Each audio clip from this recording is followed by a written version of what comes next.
Tingnan nyo to guys, umiilaw na yung warning lights ng battery. Ito yung Honda Click namin. Nung isang araw ko pa nga napansin yan, ayaw nang mawala pero nag-i-start pa naman.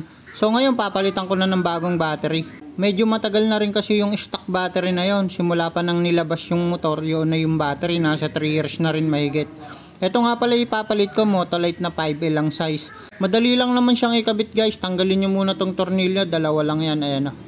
So pag natanggal nyo na, matatanggal nyo na. Ito GS nga pala yung stock battery ng Honda Click, ayan, magkasing laki lang sila.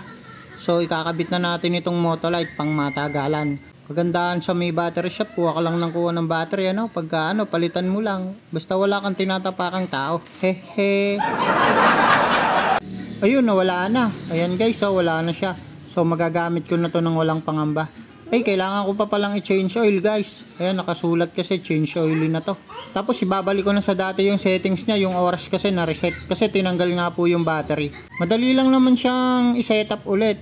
So kailangan lang manood ka sa YouTube sa mga tutorial. So ayan guys, oh, nakikabit ko na. Okay na ulit yung Honda Click namin na may sidecar na pang service dito sa bateryahan namin. So yun lang guys, maraming salamat. Bye bye.